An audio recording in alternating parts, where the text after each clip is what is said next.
Tuhan pasti menyatakan kasih karunia kepada Anda. 2 Samuel 9 ayat 7. Kemudian berkatalah Daud kepadanya, janganlah takut, sebab aku pasti akan menunjukkan kasihku kepadamu oleh karena Yonatan ayahmu.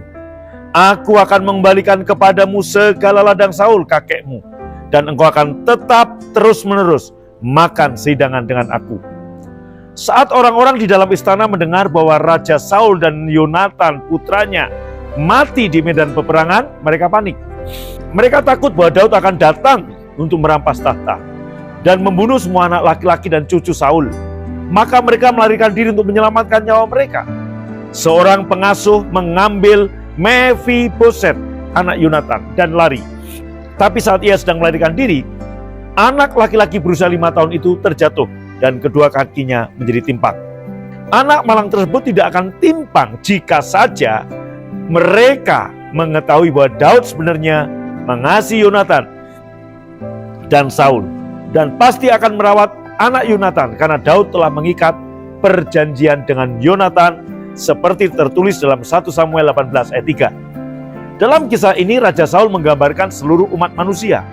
Ia seperti Adam yang berdosa terhadap Tuhan dan kehilangan semua yang Tuhan telah berikan kepada manusia. Ia telah memiliki kedudukan tersebut, tapi kehilangan kuasa karena dosa.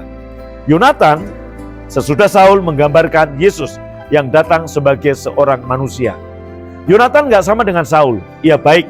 Seperti Yesus tidak sama dengan Adam, Yesus adalah manusia sempurna. Daud melambangkan Allah Bapa. Jadi perjanjian antara Yonatan dan Daud berbicara perjanjian antara Yesus dengan Allah Bapa. Mephiboset melambangkan orang-orang percaya, yaitu kita, dengan satu cara tertentu menjadi timpang dalam tanda kutip. Sakit, tertekan, ketakutan, miskin, dan sebagainya. Mephiboset menjadi timpang karena apa?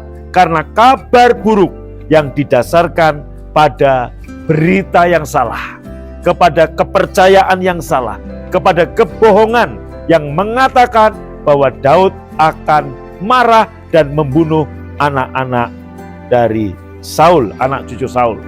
Nah, banyak orang percaya pada masa kini juga sama menderita dengan sia-sia karena mereka mempercayai hal-hal yang salah tentang Tuhan.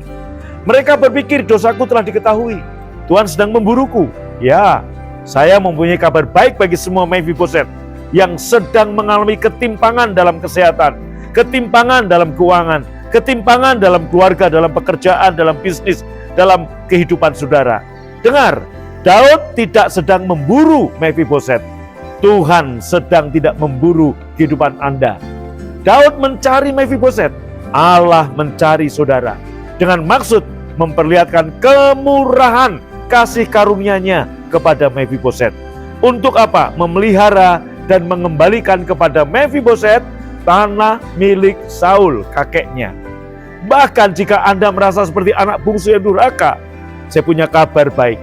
Bapa menunggu Anda kembali dengan tangan penuh kasih.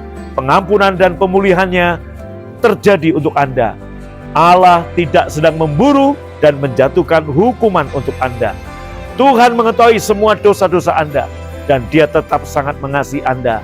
Itulah sebabnya Ia mengirim Yesus sebagai pembayaran untuk dosa-dosa kita.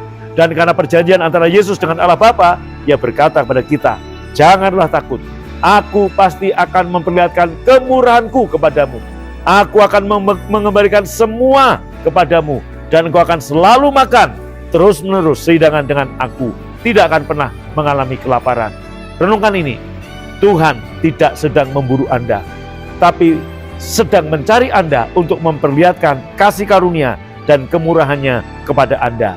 Memberikan kepada Anda penyediaan kebutuhan dan pemulihan yang luar biasa kepadamu. Hampiri tata Allah yang bernama tahta kasih karunia. Ibrani pasal 14 ayat 6 mengatakan demikian. Tuhan Yesus memberkati. Grace to you. You are under grace.